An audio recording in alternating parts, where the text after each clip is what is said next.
a document designed for defense and security personnel, exploring why they should maybe start practicing this game that it would appear the Russians are currently beating them at. But this is not a rule book. This is just the start of a discussion, arguing what we have to gain from these games and pitfalls we should avoid. As to what the games themselves would look like, today we're in an era of experimentation. And while people do make video games to do complex simulations or mathematics, a lot of the time governments are still making tabletop games for the same reason that a lot of video game developers do paper prototyping. It lets you get games on their feet quicker, so you can test theories, iterate on designs, and start learning. Today, one of the most popular new kinds of games is what's called a matrix game. And this is so close to a tabletop role-playing game, it's kind of unreal. In a matrix game, you have two teams competing against each other with different objectives. There may be resources or not. There may be a map or not.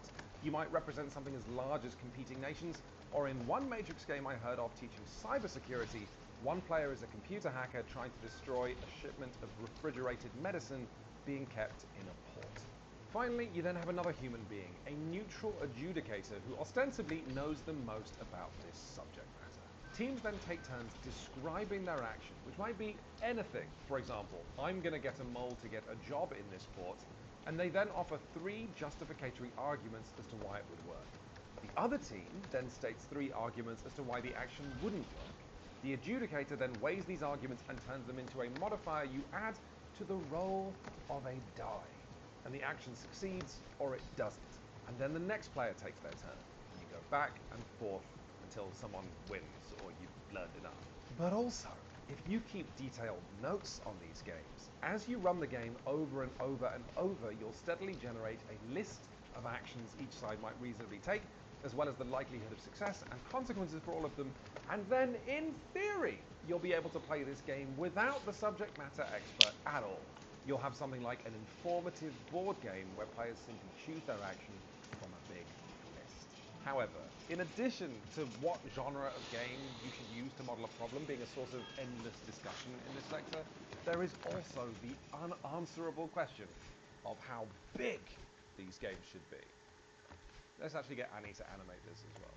So let's say you're making a game about influence warfare between 2 countries for 2 players with 1 game master. But if the influence warfare affects the politics of those countries, that's also surely something that needs to be modeled, ideally in parallel.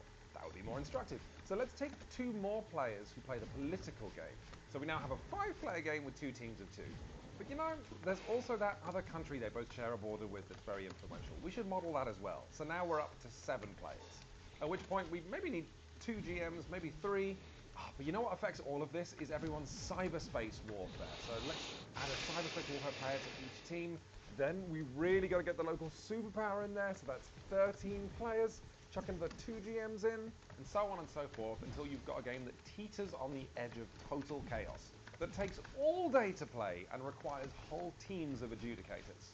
At which point you probably need extra people just to handle the catering and to tell everyone where they need to stand at what time. This other one we did for NATO, which I have the pieces here, was a single game about Russia versus NATO squabbling over Finland. Finland's acceded to NATO.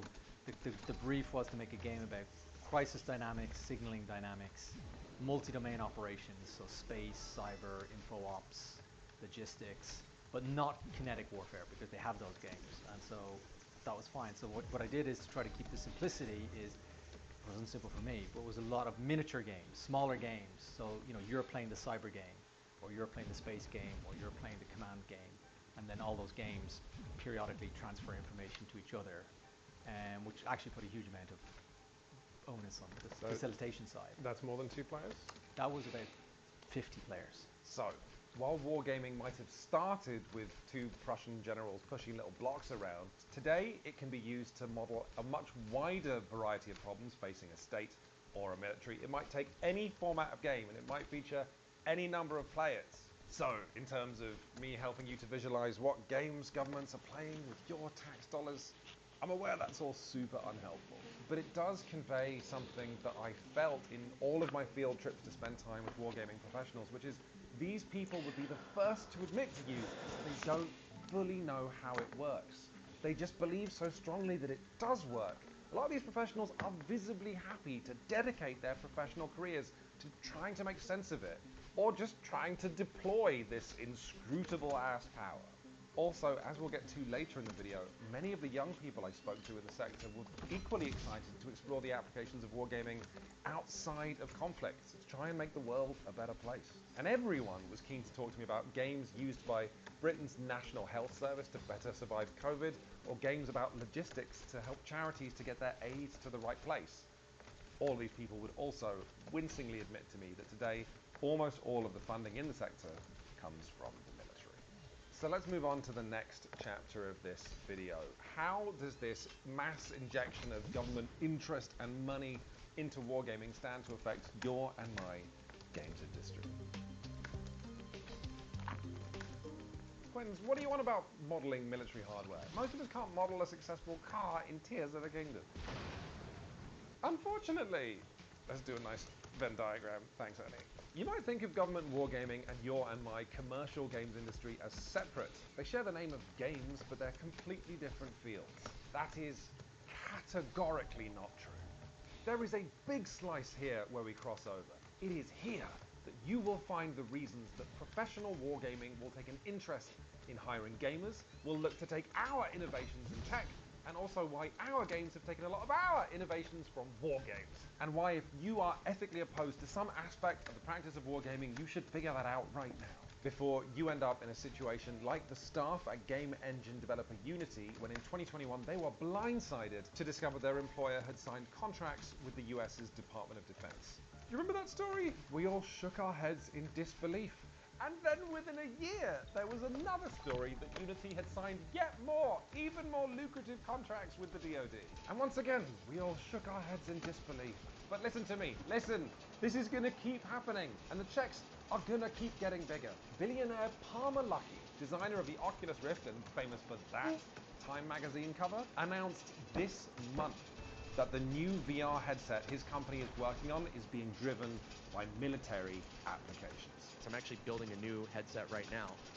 It's driven by it's driven by military requirements, but it's also going to be used for non-military stuff, and it's really cool. It's really something. How do you imagine companies like these two might adapt if World War III were to break out tomorrow?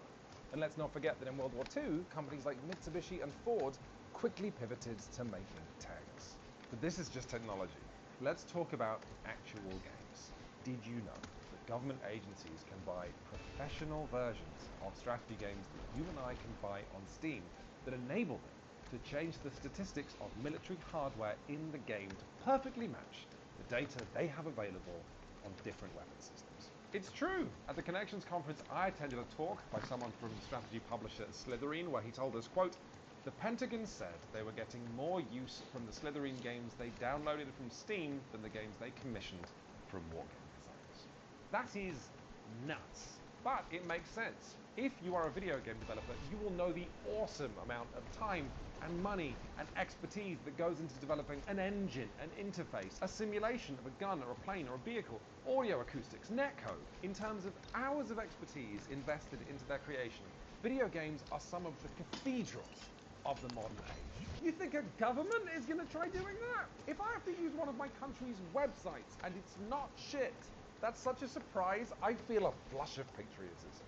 Of course governments are taking stuff made by the commercial games industry and then tweaking it. That costs them half as much and it works twice as well. But, as we just established, a lot of government war games are not video games, right? They're tabletop games and board games.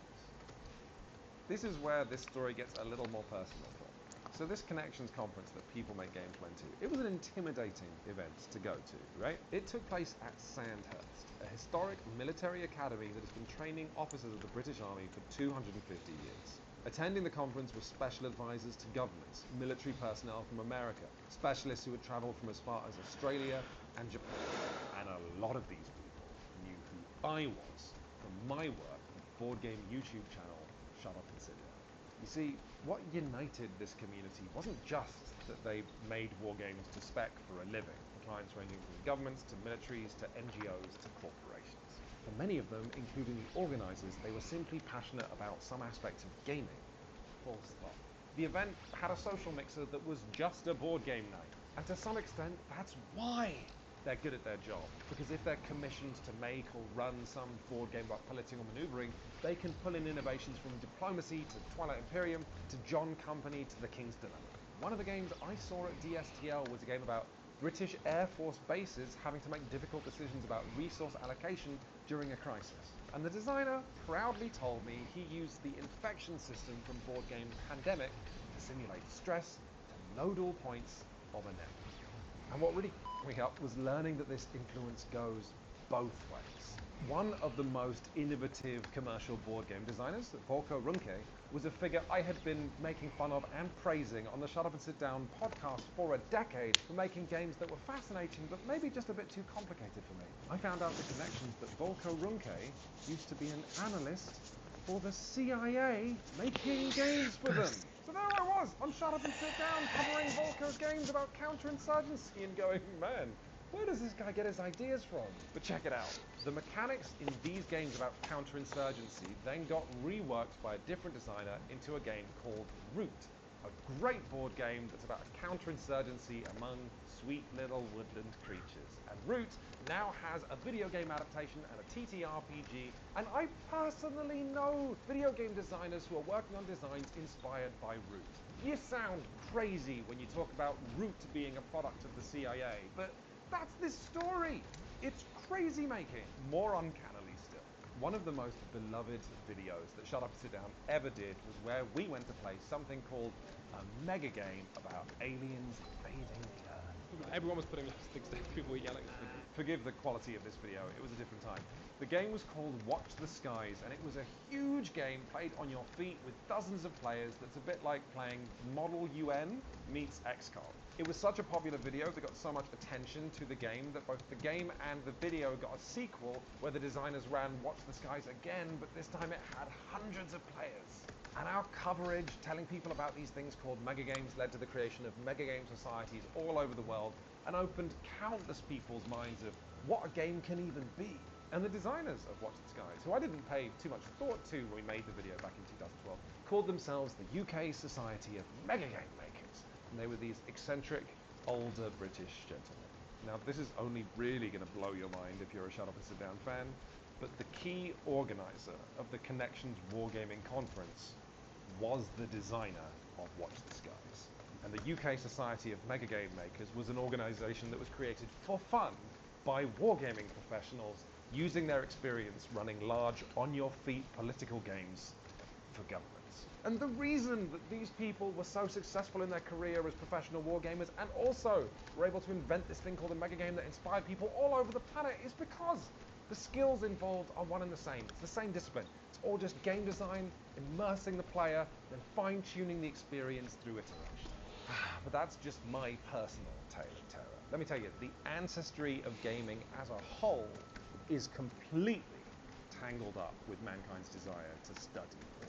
Please, allow me to teach you a little bit about gaming's family tree by explaining how we could have never had betitted kung fu experts Tifa from Final Fantasy VII without the existence of King of Prussia, Frederick William III. So listen, in the early 1800s, a bunch of German states, including Prussia, were trying to mod chess into a game that could better simulate war by adding rules of terrain and changing the rules of units. And in 1812, the Prussian military is like, this is all way too abstract. In real life, there is no grid, and you don't have perfect mind control over what all of your troops are doing. So this guy, George Leopold von Reiswitz, popularly considered the father of modern wargaming, begins working on a design that his son eventually finishes and calls Kriegspiel, the German word for wargame. I like to think of this period of history as men will invent Warhammer instead of going to therapy. So Kriegspiel is played on accurate topological maps. It simulates the fog of war. It even invented something like a dungeon master. Games of Kriegspiel would wheel out some ancient Prussian general who'd seen some shit. I imagine he'd have like one eye. And when you declared your orders, you'd tell them to him, and he would tell you what you could expect to happen next, or whether it was just done. Thoroughly impressed with the military applications of this design, King Frederick William III had it instated as a training tool in the Prussian military. So how does this get us to Tifa? No problem. In 1870, when Prussia defeats France, many countries, including the United Kingdom and the United States, take an interest in Kriegspiel. They begin studying it, and by the time we get to World War II, wargaming has grown as a tool and has mass applications all throughout the war. But also, this creates companies and players of hobbyist wargames who continue simulating war after World War II. 20 years later, in 1971, two members of this hobbyist wargaming community, Jeff Perrin and one Gary Gygax, make a game called Chainmail, which is simulating medieval miniatures combat. Then the Chainmail community begins experimenting with rules for castle sieges that involve sending a team of soldiers to try and unlock the front door by going in via a dungeon, which people realize is fun. And eventually this dungeon minigame grows into Dungeons and Dragons. Incidentally, why do you think Dungeons and Dragons is all about tactics and killing shit? Why do you think a sequence of Dungeons and Dragons games is called a campaign? If you know what you're looking for, the wargaming ancestry of D&D is as visible as a giant tribal tattoo. But after the invention of D&D, a whole bunch of video games are inspired by it and begin riffing on it and then riffing on each other. This is how we get the first Final Fantasy game, which is why in Final Fantasy 1, all of the enemies come from D&D, including mimics and illithids. And obviously, if there's no Final Fantasy 1, there's no Final Fantasy 7. Beautiful Tifa and her lovely vacant face.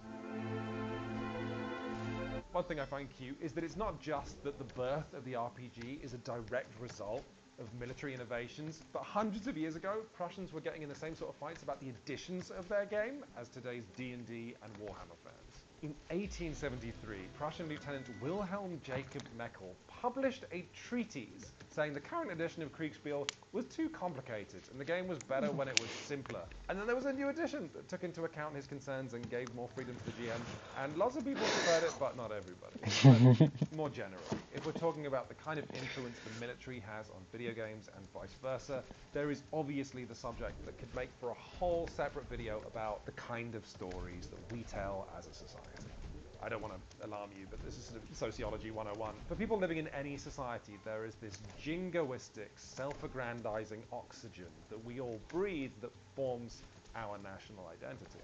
And for me, in my country, video games, along with TV and movies, are part of that system. They teach me that I am part of a good and noble country that only goes overseas and kills people when other countries deserve it. Or when we're stopping fascism, maybe. We all grow up on a diet of new stories, just stories in general, where military hardware or tactics are shiny and exciting, unless it's deployed against us, at which point it's to be judged harshly, it's frightening and indiscriminate. Now, I'm not saying that video game designers are choosing to make propaganda.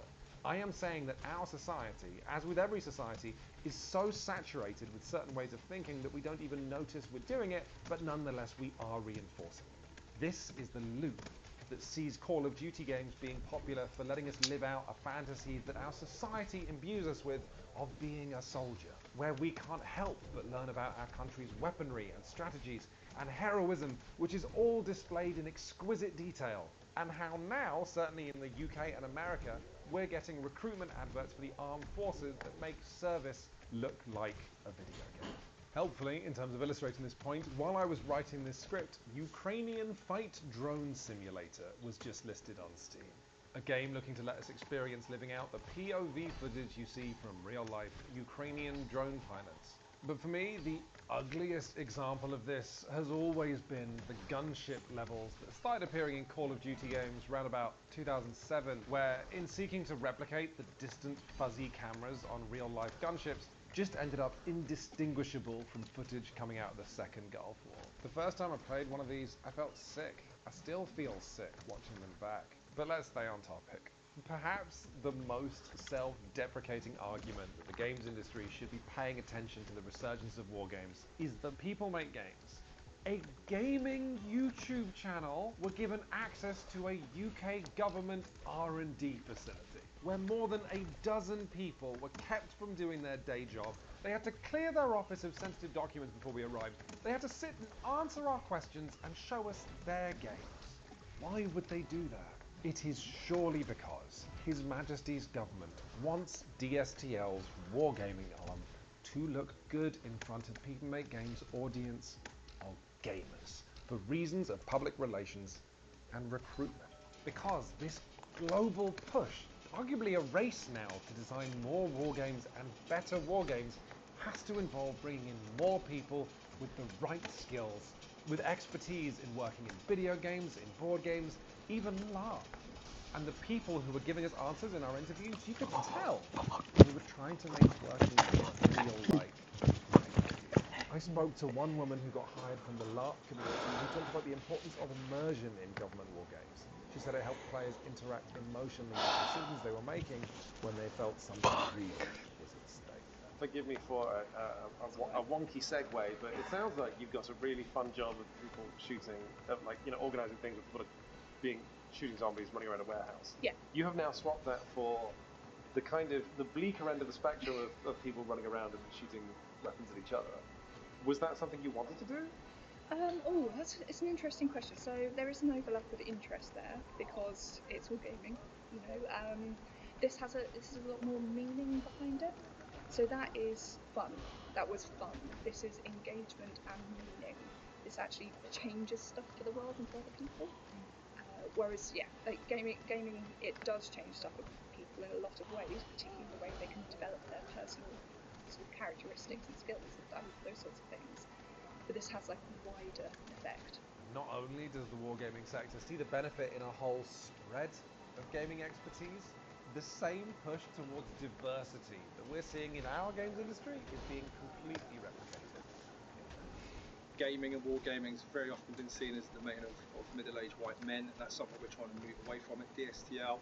We're trying to change the diversity of our teams, we're trying to change the diversity of the way people think, and that's through our recruitment and our training and our retention of existing people.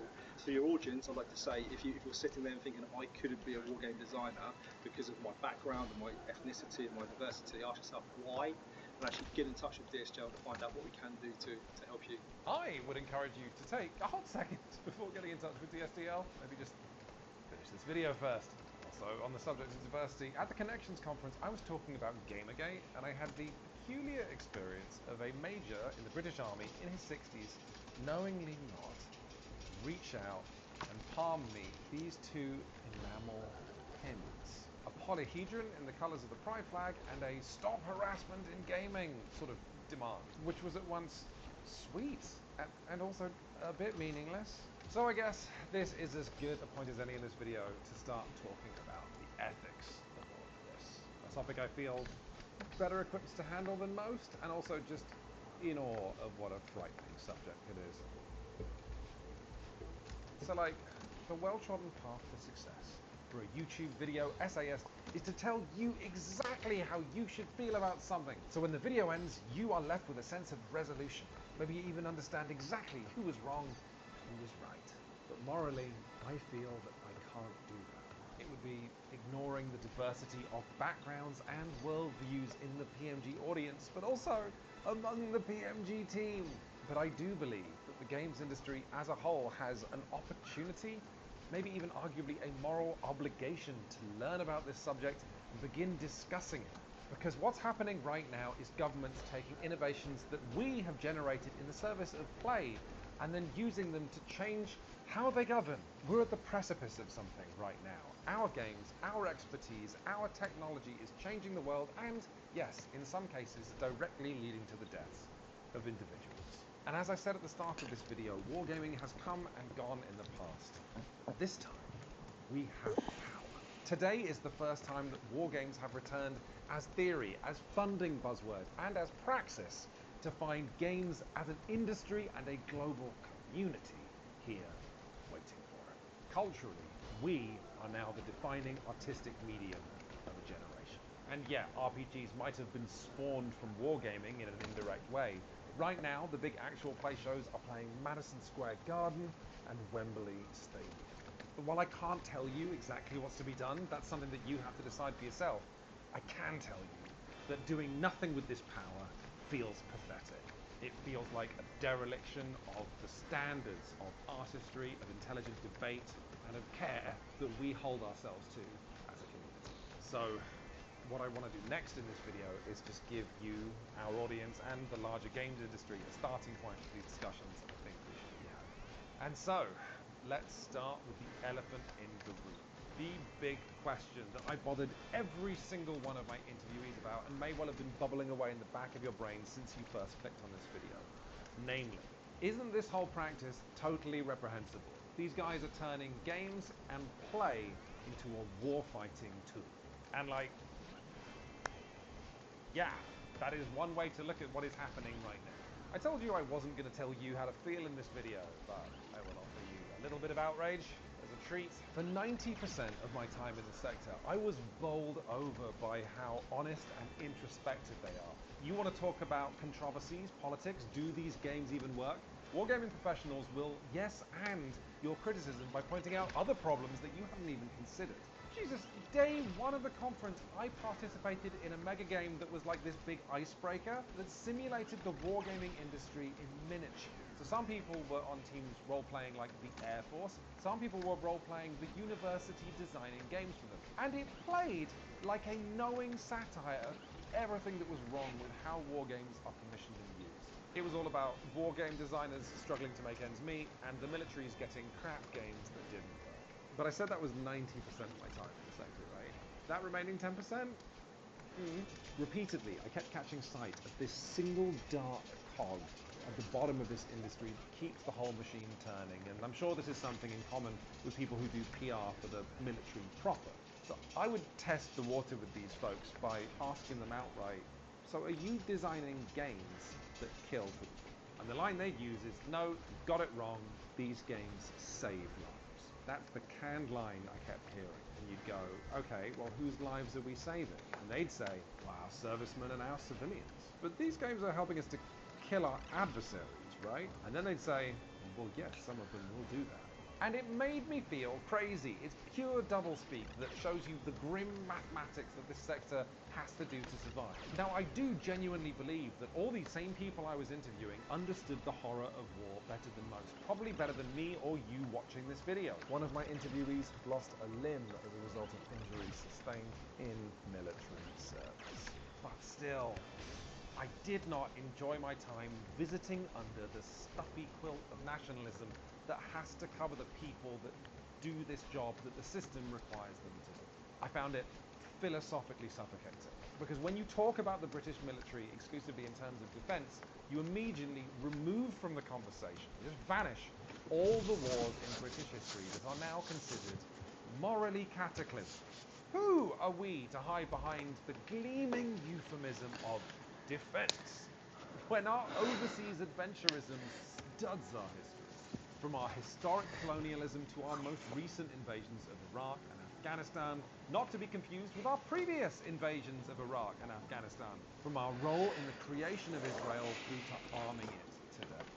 Now, credit where it's due. When I spoke to the youngest wargame designers in the sector, the people who most fervently believe that wargaming has applications outside of war, I'll be talking about their arguments in a little bit, they told me I wasn't crazy. And when I asked them, are these games weapons? They said, well, some of them, yeah. Also, some of the older wargaming designers gave me answers that I felt were philosophically really quite honest. It feels to me like assisting the armed forces to save lives in conflicts would potentially result in more deaths on the other side. Yeah, absolutely. Is that a plausible conclusion? It's more than plausible. It's absolutely correct, because warfare is obviously adversarial. To reduce the lives on our side, you are potentially going to be killing more people on the other side. I don't dispute that at all. The thing that wargaming brings to the party is firstly conflict prevention. We should have wargamed, for example, are we successfully deterring Putin? We should have wargamed before the conflict started what we might do in response. And doing all these things in advance, so giving ourselves the foresight as to what's coming down the pike, just means that you can react in a better way. And in a better way does not mean killing more Russians. It means preventing the war from the get-go, or taking steps which have been pre-considered to reduce the conflict right the way through. But for every few answers I was given that felt grim but practical and honest, I would get an answer that felt jingoistic, and my trust of the scene would be undermined. What would you say to the members of our audience who feel that wargaming is taking, like game design and then turning it into a weapon of some kind? Yeah, and I can understand that point of view. I mean, I'll also state that I'm also anti-war too. I'm here for defence, the D in DSTL really. I want to make sure that we are protecting our nation. We have serving personnel, you know, in tricky situations at the moment, and to use my skills and my sort of analytical backgrounds to help them inform decisions for the government, make the right decision. I think that's a real sort of benefit to this particular role, and something I'm really proud of. So these are people who are designing these games. Ultimately, like, yeah, it's about defense, but this is game design that could result in real death of not necessarily UK citizens, but of other people around the world. Yeah. That seems like something that'd be tricky for some of the game designers that watch people make games to, I don't know, square their design practice with. Yeah, of course, you're entitled to your own personal opinion on an aspect. The way I'd argue is, you know, if you go to B&Q sell hammers, B&Q aren't, you know, advocating the fact you use a hammer to hit someone around the head. They're used to hitting nails. So it's how you use the particular tools and how you use the particular analysis, I think, is the important bit. And as long as you can square it away with yourself and you're comfortable, you're defending and assisting and supporting, and I think that's fair enough. Yeah, but not 30 minutes before that interview was conducted, I was being shown software that simulated British Challenger tanks assaulting a village. The objective for this game, or the task that Blue Force UK are doing, is to clear the enemy out of this town. And Lee's analogy implies you'd have to be a lunatic to use a tool such as this to assist in a dark purpose. Like, I just don't think that's true. But also, this is a complicated thing to say, I want to live in a country that has tanks and has software that better helps them to use those tanks. Just speaking historically, countries that aren't able to defend themselves tend to have a really bad time. And also, the war in Ukraine feels to me like a harbinger of worse wars to come in the 21st century. But I just like if when I talk to people who are involved in the creation and facilitation of war games and I say, wow, this feels like a uncomfortable thing to design and to play, they're not like, why? God, when DSTL was showing us one piece of software that showed planes fighting over a country, that of course in the simulation was England, when actually software like that is infinitely more likely to have practical applications elsewhere on the globe, on multiple occasions, stood in front of the projector, I made a comment to the room like, ooh, this is chilling. Because it was! I was seeing a video game, functionally a toy, and a kind of toy I've dedicated my life to, being used to assist in decision making regarding the scrambling of jets to conduct real-life missions. Like it's fucking Ender's Game. And so I was saying things like, oh, this is weird. And what I was fishing for was someone in the room to validate my feelings and be like, yeah, I know, right? But instead, I was always met with silence. Which means everyone in that room didn't have an emotional response to this disquieting imagery I was looking at, or they simply didn't feel that they could voice those feelings in a room with their boss and a journalist and a PR. And that just made me feel super weird as the advanced representative of the games industry in this government laboratory. It made me feel weird. And I'm not weird, alright? I'm sure lots of you will agree with me in the comments that there is something so weird about seeing the games we play reflected in this funhouse mirror to include actual war. And I'm not saying it's unnatural. You know, human beings are apes, and play is how apes learn. But games and play also have associations with the innocence of childhood. And also, play has this sinister capacity to normalize our actions and make them seem mundane. And this is, on some level, like part of the appeal for the military, right? A game is a prophylactic euphemism we put in front of an act that might be unappealing. We're just playing, right? We're just stabbing a sandbag with a bayonet until we're not. We're just playing a board game that sees us making a decision of launching a missile to sink a ship with thousands of people aboard. Until we're not. I'm reminded of how in the 19th century the British Empire and the Russian Empire fought this proxy war for control over the countries of Tibet and Afghanistan and Persia. And this war came to be known as the Great Game.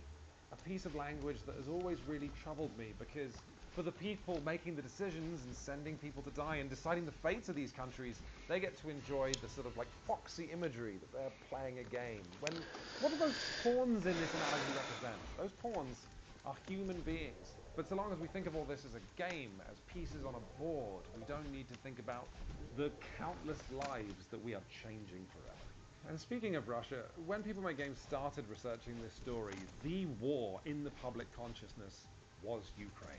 In the UK, that's a war that most of the public are pretty united on as these things go, as it features a smaller country attempting to align itself with progressive European values, standing up to Vladimir Putin, a fascistic dictator, colonialist, and, for what it's worth, a world-class bigot. And so because this is one of the better wars that my country has been involved in, that lent the wargaming sector an extra sheen of desirability, of justification. But then, of course, Hamas attacked Israel on October 7th of last year.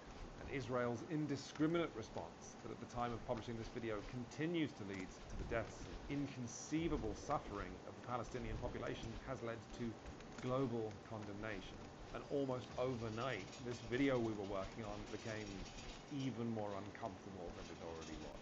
Now, for the record, the people in the wargaming sector who I spoke to for this story told me that despite Israel very publicly using Western armaments for this conflict, they said they didn't think we were assisting Israel using any wargames whatsoever.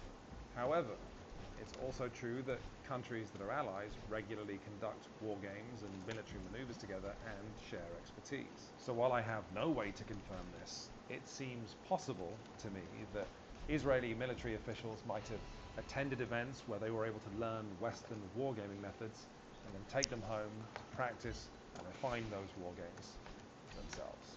All of which is to say, and this is backed up throughout history when you look at the scientists and engineers who create inventions with military applications, if you were to accept a job in the wargaming sector, it might be quite hard to know who will end up wielding your designs or what they'll be trying to do with them.